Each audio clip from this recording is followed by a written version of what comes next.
waaw man Omar Ba laa tudd en fait dama nekk maire adjoint ville de Compiègne et vice-président de l'agglomération de la région de Compiègne waaw. léegi dañu ñëwoon juste Ngolaar pour jàppale waa Ngolaar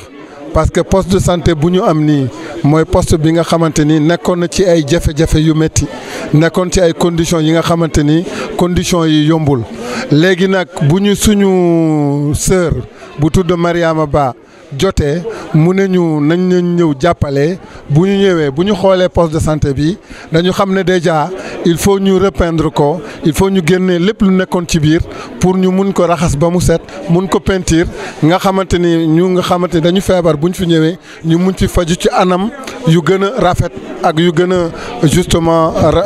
set. ñu jéem a tabax bâtiment bi pour ñi nga xamante ni ñi ay jigéen lañu dañu nekk ci ay état de grossesse ou ki nga xamante ni dafa feebar dañ ko war a surveiller avant ñu koy yóbbu feneen mbaa muy dellu këram mu nekk daal affaire bi nga xamante ni dafay set dafay baax ay encore dafay nekk ay conditions yi nga xamante ni ay conditions yu baax la loolu moo indi Ngolaar mais ñun nag suñu yéene ci Ngolaar passé na loolu. li commencement bii la rek la maa ngi doon laajte léegi sax ndax am na benn terrain bi nga xamante ni poste de santé bi moo ko moom bu ñu mën a tabax ëllëg pour beneen bâtiment bu gën a yaatu pour poste de santé bi gën a mag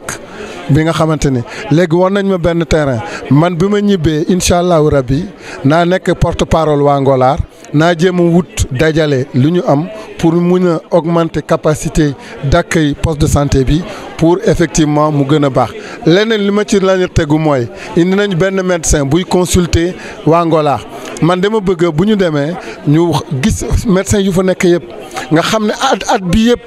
saa yu ne dina am benn médecin bu ñëw nekk fi une semaine di consulter ñibbi bu demee keneen ñëw buñ ko defee at bi dina permettre population waa Got waa yeneen dëkk mun a ñëw fii ci Ngolaar mun a faju nga xam ne population buy faju Ngolaar day augmenter mais en même temps poste de santé bi dina mag loolu moo ñuy permettre ñu def ko un poste de santé digne de son nom mu bañ a nekk uniquement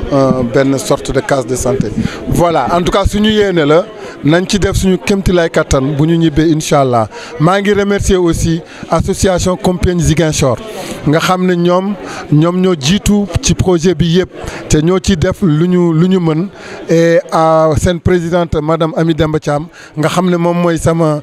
bras gauche ak sama bras droit yëpp moom ñaari bras droit la du ma dem fu mu newul te li may def yëpp moo ci taxaw jàppale ma même bu ñu ñibbee aussi mooy taxaw ci projet année prochaine bi maa ngi leen di remercier bu baax di remercier aussi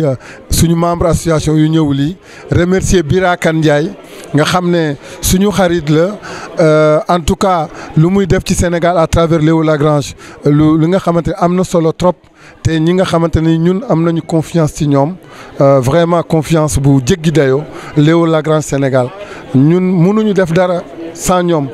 te bu ñuy def dara aussi Sénégal ñoom la ñuy jiital ñoom ñoo ñuy accueillir man mun naa wax ne sax seen gan laa man ganu Bira Kane Ndiaye laa si vous voulez parce que Bira Kane Ndiaye mooy accueillir ñun ak délégation étrangère parce que Léo Lagrange Sénégal moo jiite te moom mooy organiser donc maa ngi leen di remercier di leen gërëm. waa Ngolaar mbégte la ñu war a am tey mbégte la ñu war a am tey ku bég war ngaa bég ku bégul war ngaa bég parce que nit ki su la indilee loo xam ne mënaloo ko sa bopp mu defal la ko bàyyil la ko fi mënuloo dara lu sant ko gërëm ko waaw monsieur le maire ak sama njaayeen gi ak délégation bi ñu àndal maa ngi leen di sant bu baax ak madame Thiam keroog bi ngeen jëkkee ñëw defe naa ñoo defoon ouverture waaw def ko ci jàmm ak salaam ngeen wacc fi Matar itam bi ngeen ko fi waccee liggéey bi taxawaalu def na ko comme nu ngeen ko sant def na ko it comme ñun itam nuñ ko bëgge waaw kon ñu ngi leen di sant bu baax dëkk bi ñun ñëpp ñoo ko bokk képp ku juddoo ci biir dëkk bi am nga fi cëru defar mais ci du cëru yàq waaw cëru defar mais du cëru yàq ñun ñëpp ñoo bokk dëkk bi xamante nañu bokk ndey bokk baay suñu buggee suñu dëkk bi avancé mag ak gone ak ndaw nañu dem ànd bokk xalaat bokk lépp àndandoo def ko mais gone mënta dem saa mag comme li may wax rek gone mënta dem saa mag magit mënta dem saa gone gone ba yaakaaree mën naa dem moom dong ba lépp sotti te mag bokk ci déet kon nañ delloo suñu xel amuñu dara lu dul Ngolaar kon bu ñu yàq Ngolaar nañ ko defar bu gan gu fi ñëw man fay yaatu keroog mi ngeen ñëwee dama leen ne gan de ñaar mënees ko tere la mu gis ak la mu dégg yàlla dogal na gan yi bi ñu ñëwee wax dëgg yàlla ñi fi nekkoon ànd ak ñoom ñu seen i accompagnant jàppale nañ leen ba lépp terminé na ci jàmm ak salaam kon ñu ngi leen di sant bu baax lii ngeen ñu indil mënoon ngeen koy yóbbu feneen waaw lii ngeen indi itam njëriñu Ngolaar lépp na bu ñu sañoon tey mu ëpp lii ba nga xam ne nekk na poste de santé boo xam ne fu waay feebar ñu indi ko fii rawatina may beral nuyoo sama sët bii di Mariam di ko ñaanal yàlla waaw man de awma dara ku ñaan dinaa ñaan ku ñaanul dinaa ñaan yow foo toll rek bu yeboo ngay ne amin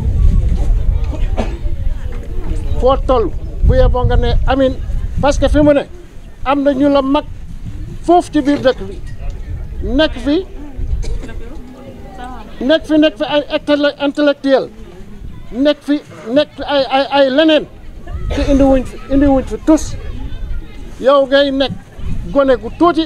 juddu barki démb dugg am relation boo xam ne dem na ba France am relation yoo xam ne mën ngaa am ak ñoom lii ba indi leen fii ñu def fi lii bu doon benn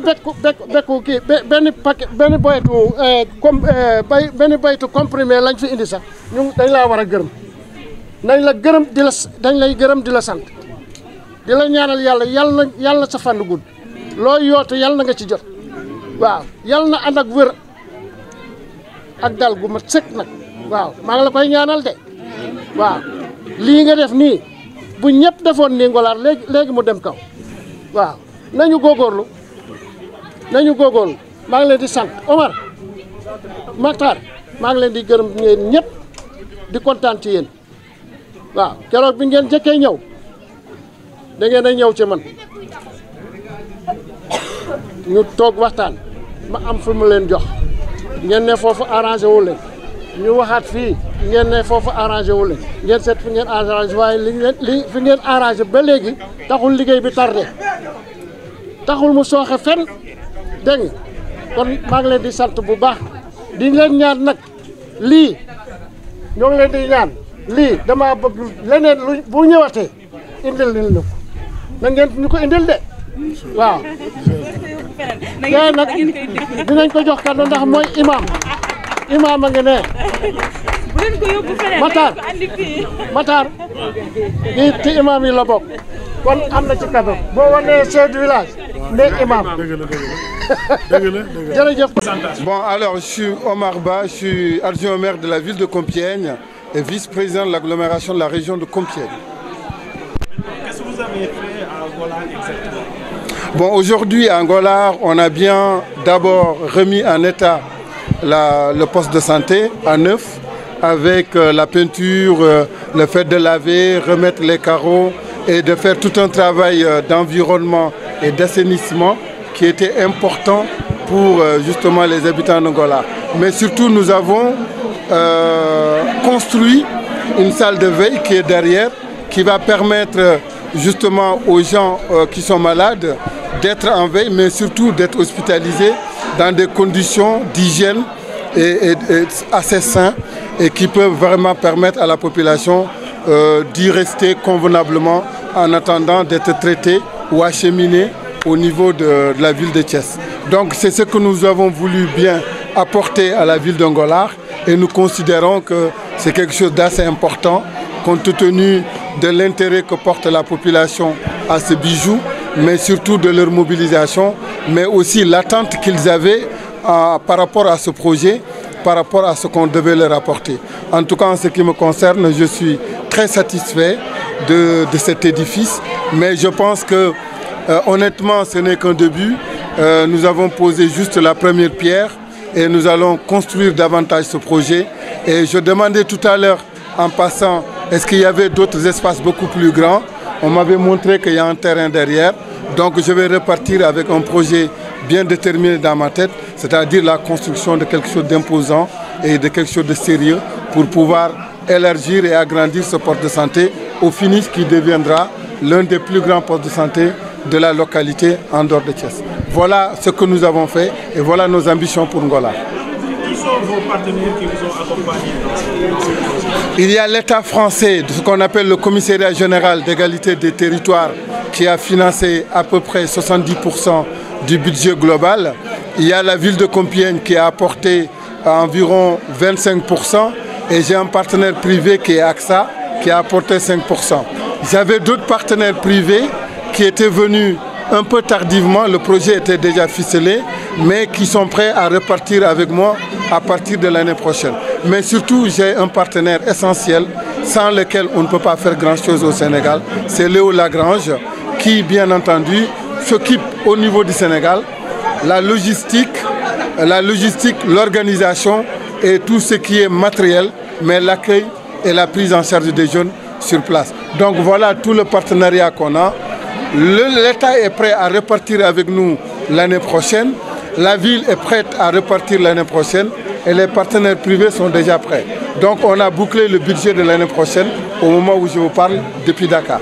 Donc ça signifie que le projet il continue. L'année prochaine on sera au rendez-vous avec des choses beaucoup plus importantes. Parlons un petit peu de votre point focal pour terminer. 2 mots sur Mariama Ba, l'artiste qui a été votre point focal par rapport à ce projet. Bon, je pense que Mariama est la raison fondamentale de notre arrivée à Ngolard, parce que tout simplement, moi je l'ai connue dans le domaine artistique, si vous voulez, mais ce qu'elle a voulu faire, c'est de nous dire, ce qui m'intéresse avant tout, c'est le projet humanitaire sur Ngolard. Et à un moment donné, elle m'avait dit, oublions le côté chanteuse, oublions le côté artistique, on oublie tout, restons sur ce qu'on pouvait faire pour Ngolard. Ce qui l'intéressait, c'était ce qu'on pouvait faire pour Ngolard. Et je pense qu'on a été en contact avec elle pendant 6 à 5 mois. Elle nous a donné tous les éléments d'information utiles et nécessaires. En relation avec Léo Lagrange, on a bien voulu venir. Donc c'est une pièce maîtresse de ce projet. Elle est essentielle dans ce dispositif. Et c'est grâce à elle qu'on est là. Et je pense qu'avec elle, on continuera à faire des choses pour Ngolard. Et je pense que c'est une chance pour ce village d'avoir une dame comme ça, qui est intelligente, qui a un talent, et qui aime beaucoup son village. Et ces qualités-là, c'est rare de les trouver au sein d'une seule personne. Je pense qu'elle a ces 3 qualités. C'est important pour elle, mais aussi pour son village. Voilà, grosso modo. L'année dernière, avec Léo Lagrange, nous avons fait Koudjedjen, mais on n'a pas fait de consultation. Quand j'ai quitté la France, je suis arrivé, j'avais vu des femmes qui étaient malades. Elles se soignaient avec le poste qui était sur place. Mais souvent, il fallait un spécialiste, un médecin, pour pouvoir prendre en charge ces pathologies. Je me suis dit, cette année, c'est-à-dire l'année prochaine, quand j'étais à Koudjedjen, on ne vient pas uniquement faire un projet, mais on va venir avec des médecins. Au moment où on fait le travail, on fera la consultation en même temps. Mais il ne s'agit pas de venir avec des médecins, mais il s'agit de créer des binômes entre des médecins sénégalais et des médecins français. C'est pourquoi j'ai contacté le docteur Ndiassé qui est là, qui est à l'hôpital régional de Thiès, qui était notre point focal, avec Monique qui est médecin à l'hôpital de Compiègne, qui était notre point focal. On a réuni, on a créé une équipe de médecins sénégalais et de médecins français. Et ils sont restés pendant 3 jours pour faire des consultations pendant ces 3 jours. Il y a eu des pathologies qui ont été décelées, bien entendu, qui peut-être en temps normal ne seraient pas décelées si la personne ne s'était pas rendue à Thiès ou à Dakar. Mais à partir du moment où on les a décelées, et comme il y a la présence du docteur Ndiassé qui est de l'hôpital régional de Thiès, il y a une prise en charge automatique au niveau de l'hôpital régional. C'est ce qui a fait que justement, ça a beaucoup soulagé et aidé la population. Mais comme j'ai dit, on ne va pas uniquement s'arrêter sur des chantiers de construction ou de bâtiments. Les médecins peuvent venir à tout moment. On va demander régulièrement à des médecins français de passer à Angola. Chacun nous donnera une semaine ici avec des médecins sénégalais. La consultation, nous allons le continuer en permanence durant l'année. Ce n'est pas uniquement pendant l'été qu'on le fera. Mais on le fera en permanence, on fera de manière constante. Pour ériger ce cadre de santé en poste, il faut que la structure elle-même soit assez considérable et qu'elle soit importante. Un. De deux, il faut que le nombre de personnes qui fréquentent le poste atteigne un certain seuil. Donc tu as deux défis. Le premier défi, c'est augmenter la construction de ce poste. Le deuxième défi, c'est augmenter le seuil de participation et de consultation du local.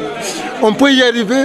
à deux niveaux. Le premier niveau, c'est d'augmenter la capacité d'accueil par la construction de nouveaux bâtiments qui peut être le prochain projet, mais aussi le seuil de fréquentation du poste par